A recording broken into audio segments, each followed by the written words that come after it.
Hey everyone, welcome to Average Joe Preparedness. My name's Rick and I'm an average Joe. Now some of you might be saying, no Rick, not finances. Yes, that's what this video is about. I promised you it was going to happen and it is. Now, it was scheduled, yes, sort of, kind of, and it's not being brought about by what's going on in the world. And if you guys aren't paying attention, there was a big bank closure on Friday, and then there was another one yesterday, and everybody was like, stock market's gonna do this, and bank runs, and all kinds of crazy stuff, yes? So that's not why this video is.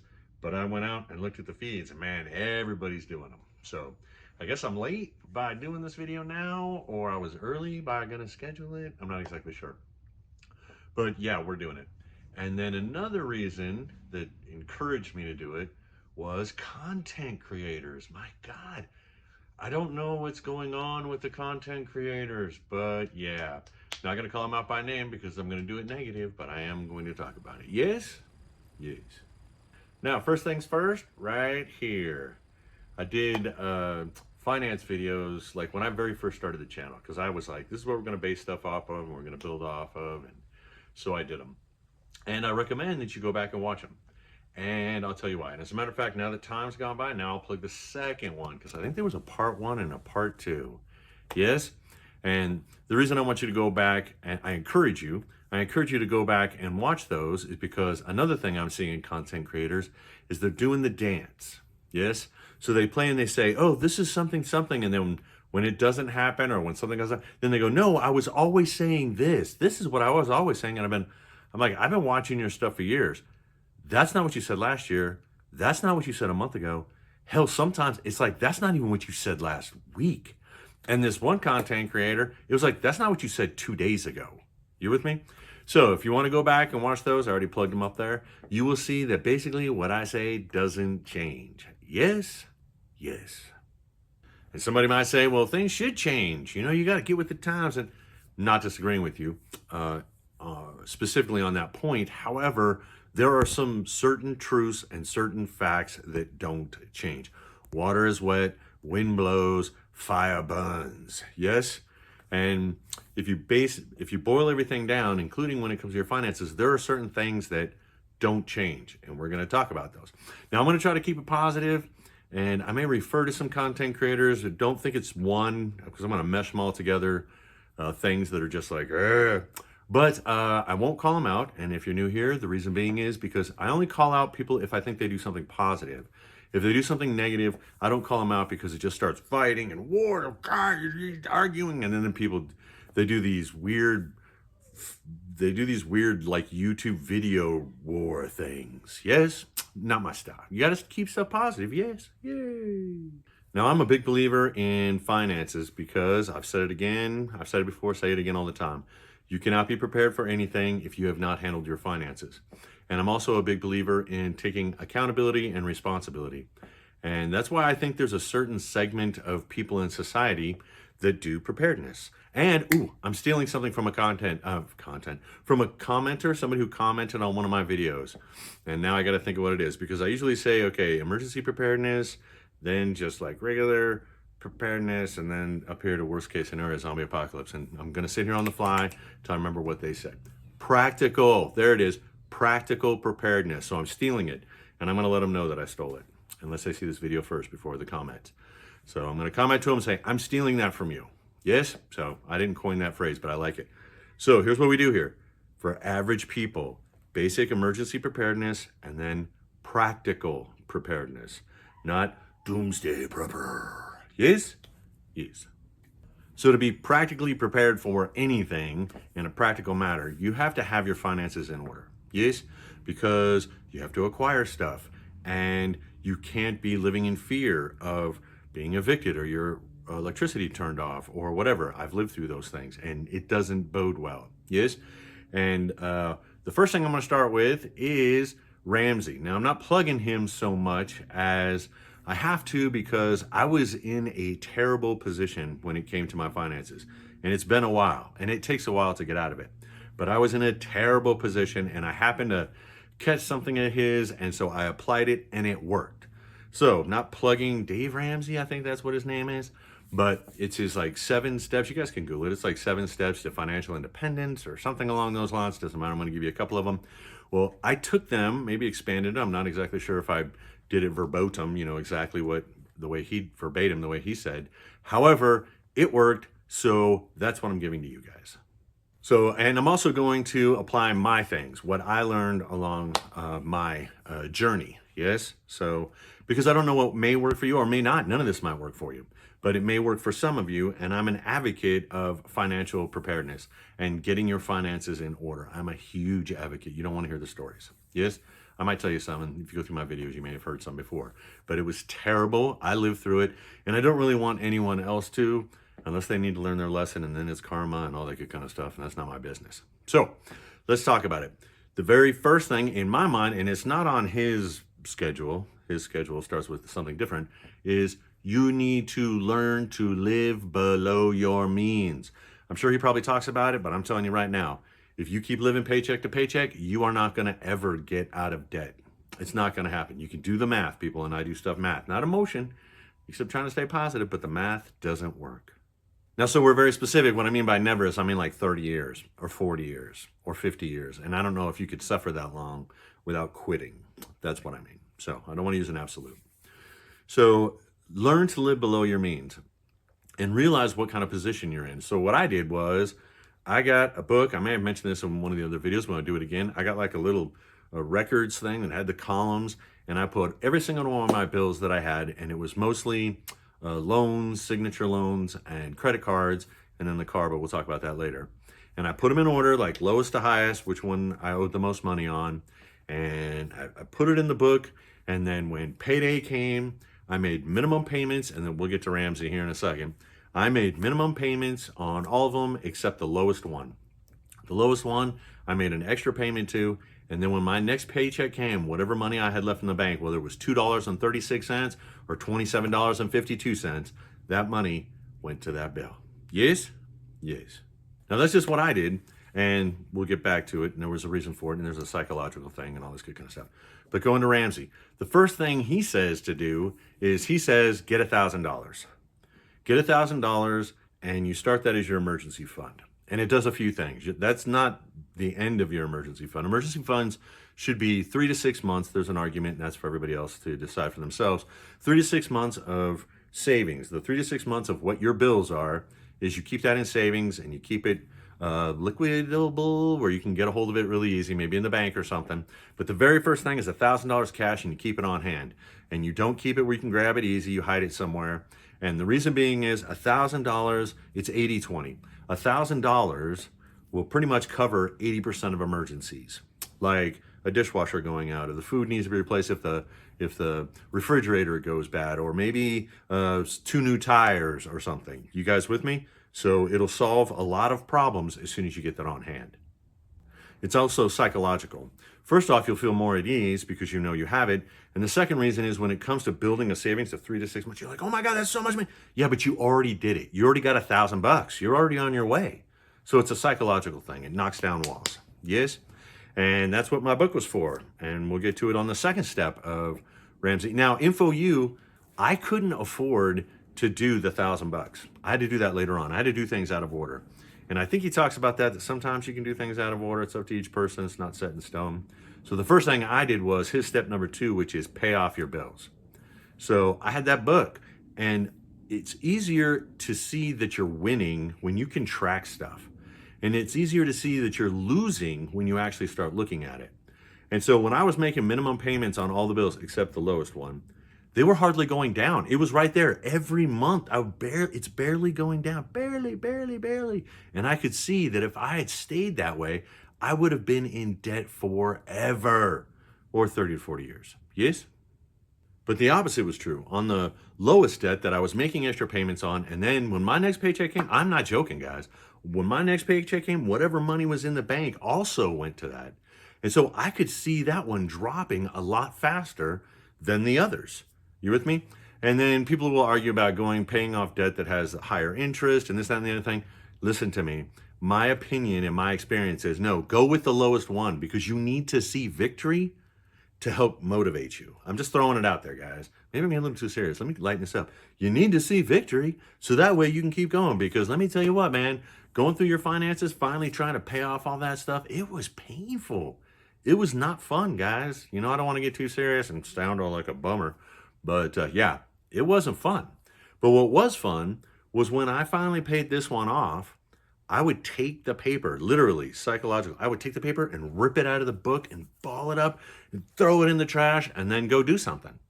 And it was usually just go out to eat because we weren't going out to eat. Yes? Yes. And then it would snowball. So now my next lowest bill, all the money that I was paying towards the lowest bill, which is now gone, it's a snowball effect, guys. You can Google it I'm sure you've heard it before. Plus the money I was paying on it before, plus all this added money, and plus when my next paycheck came, all the money that was left in the bank would go towards that. And it would go down faster because I was putting this money towards it. And it encouraged me to have more money left between paydays, at the end of the payday. So I would scamp and I would save because another 20 bucks, another 10 bucks, another $5 going towards that bill. I could watch it go down and I could see these other ones barely going down. And I'm watching this one go down. I could see the fruits of my labor. Does that make sense, guys? And I could remind myself by the torn little piece of paper that was in that book that's now gone that I've already accomplished something. And I'm going to accomplish it again and again and again. Psychological, emotional, and motivating. Yes? Yes. Now, if I'm not mistaken, the third step is once you get all your bills paid off, and that is to include the car. I told you my car's paid off. Yes, the lovely lady in my life, her car's paid off. My mother-in-law, her car's paid off. So once you do, then you finish your savings, which is the 3 to 6 months, and you keep it in a bank.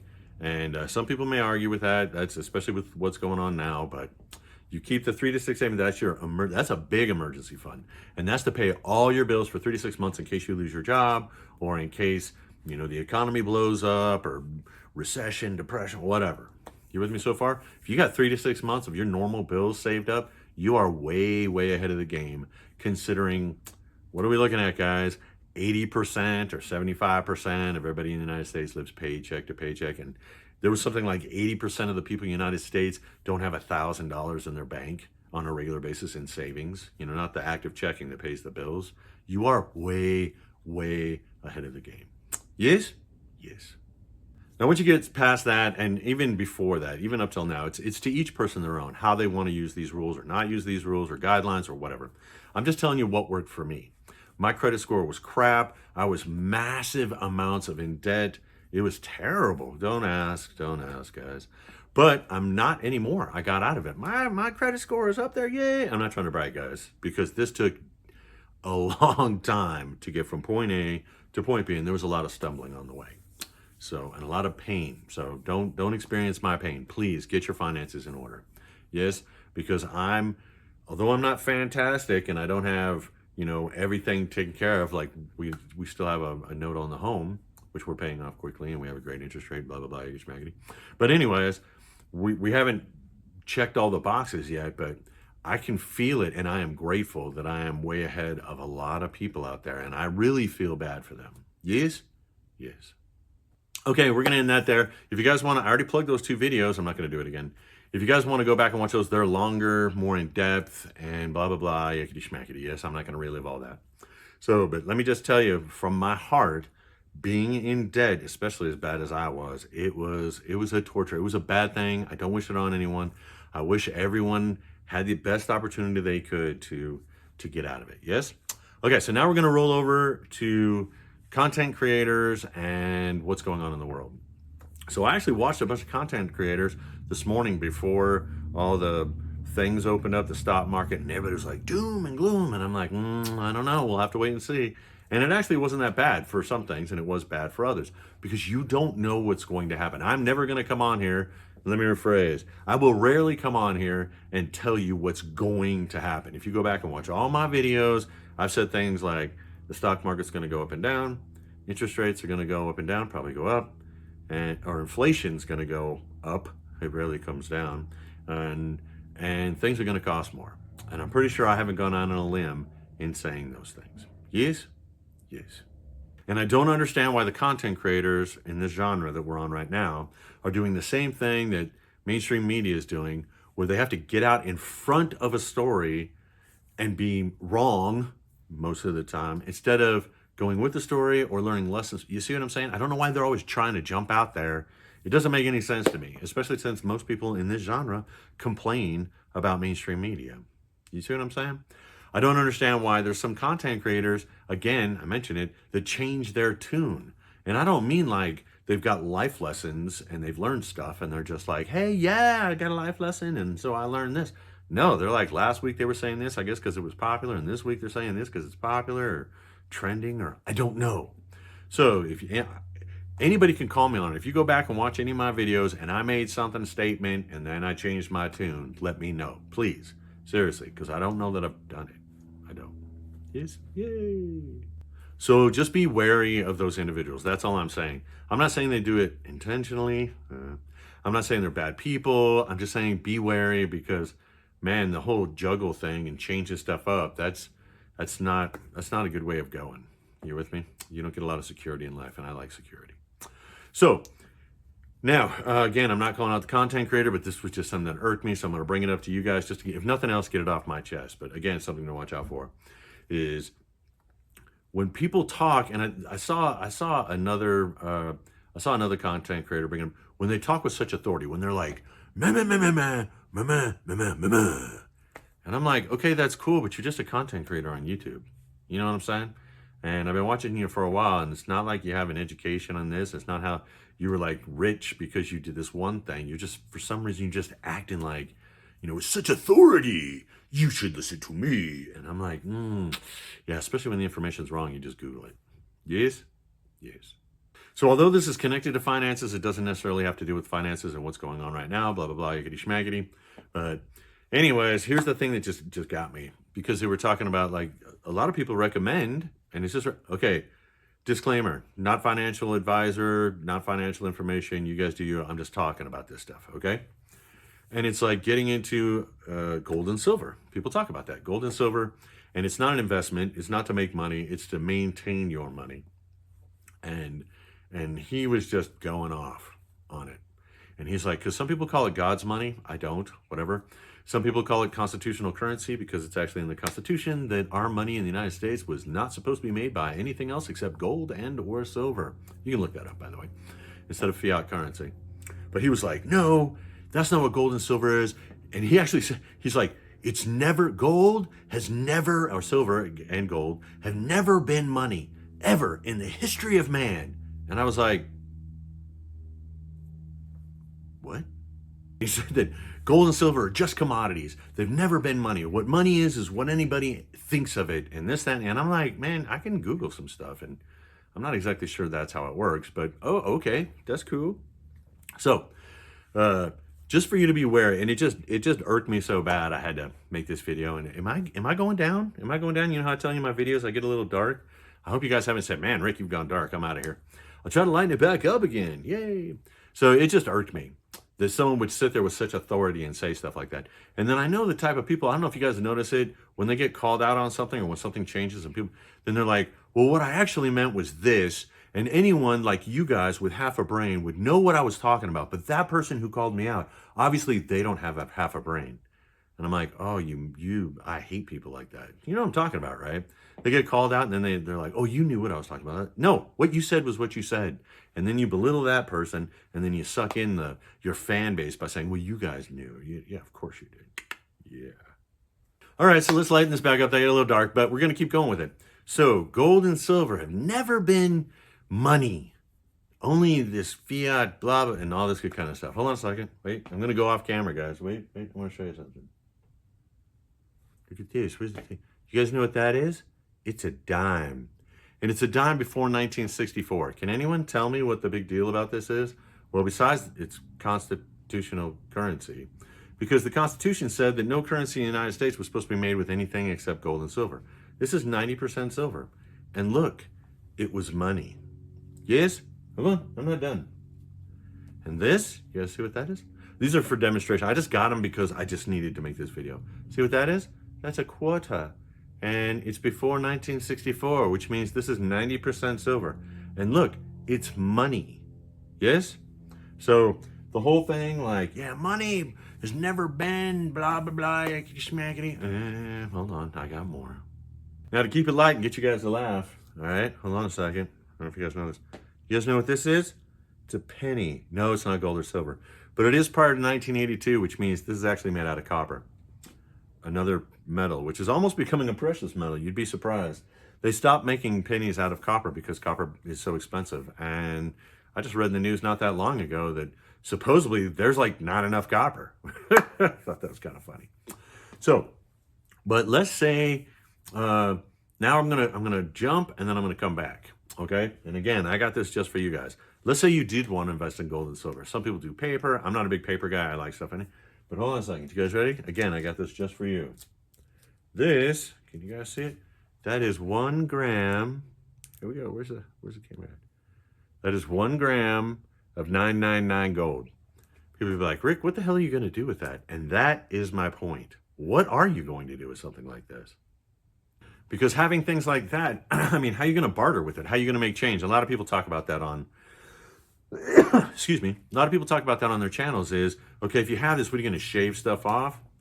There's other countries, you can read about it, where they have gold jewelry and necklaces, and they actually like break off the little rings to barter with, and they put it back together again. They can hold their value. Yes?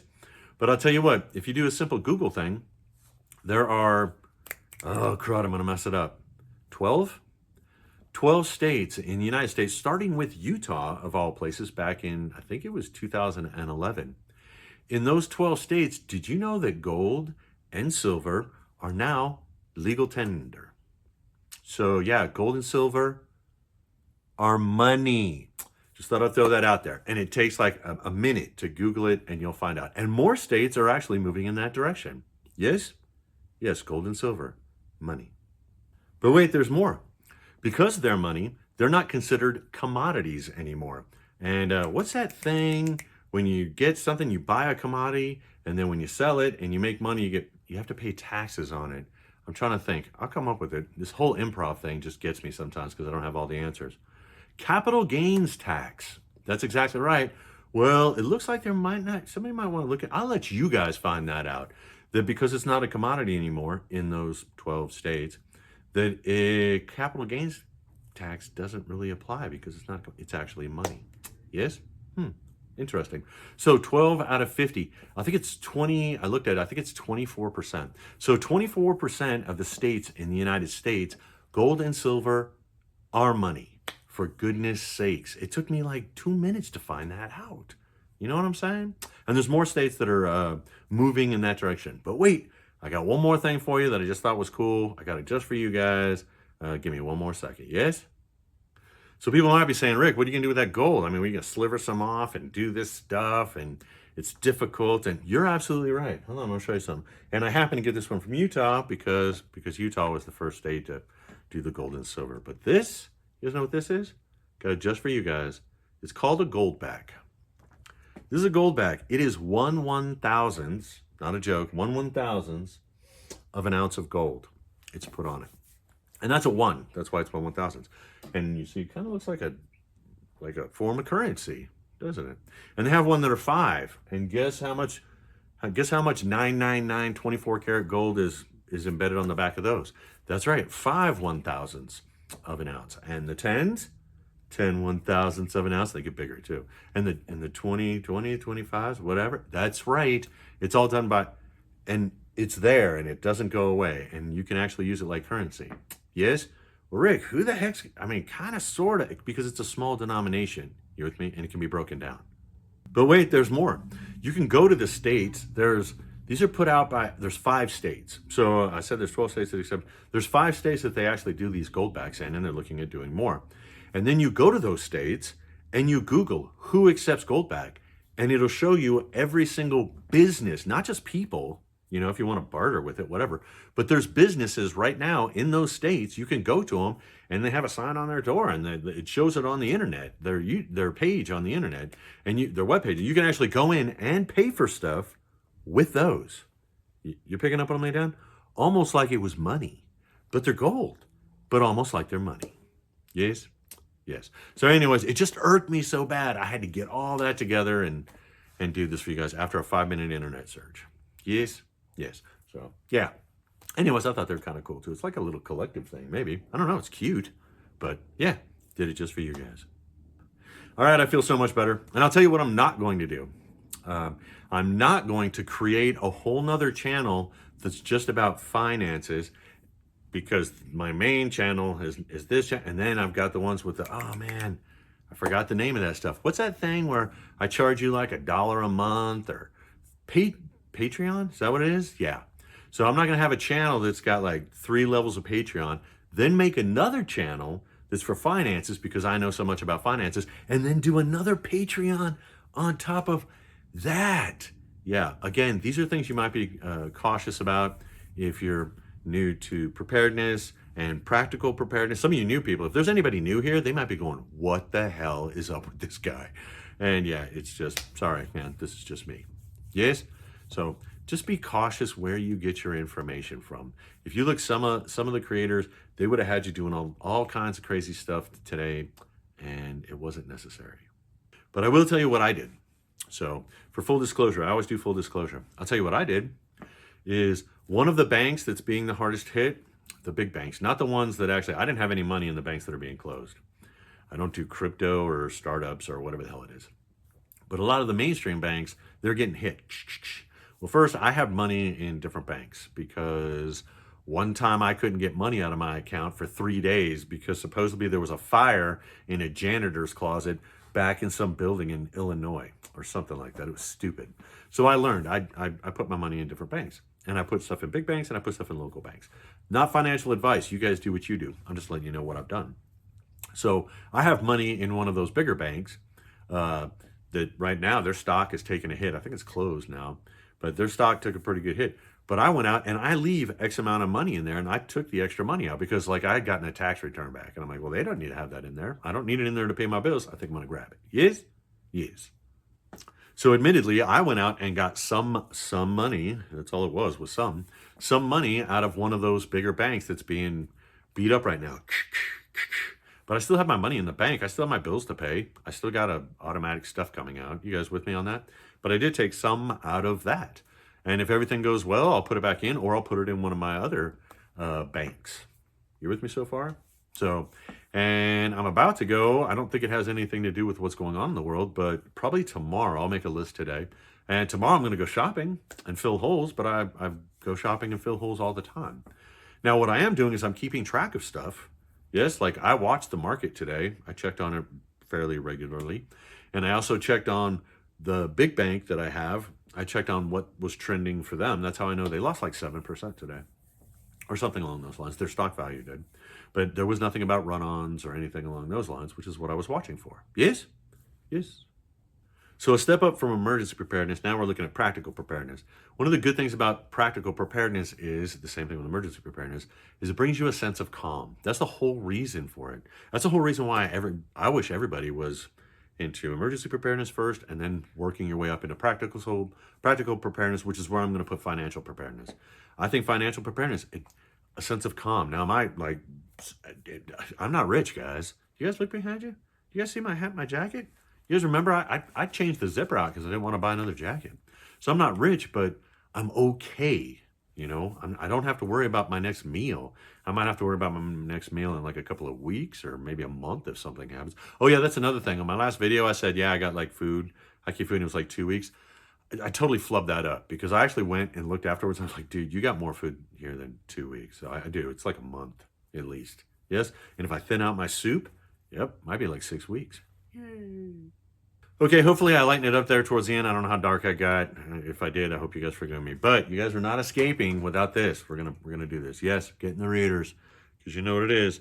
The next chapter's assignments, week 4 in the book. You guys know what I'm talking about. Got to give credit where credit is due. It's not my book, but what it has to do with is a get home bag. This chapter covered get home bags, and your assignment was, and I'm giving it to you guys, put together a get home bag for each member of your family. You probably won't need to go out and buy a ton of new stuff. Just use what you have around the house, then upgrade when finances allow. It's important to have a kit for each person, so you have enough supplies for everyone.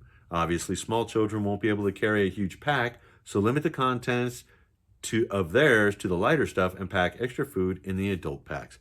Get home bag, which we've done videos on, a couple few. Yes? So I know there's like 2 of you that are like, oh man, I hope he he tells me the assignments that were in that book. You guys are just waiting with bated breath on what's going on in that book. Yes? Yes.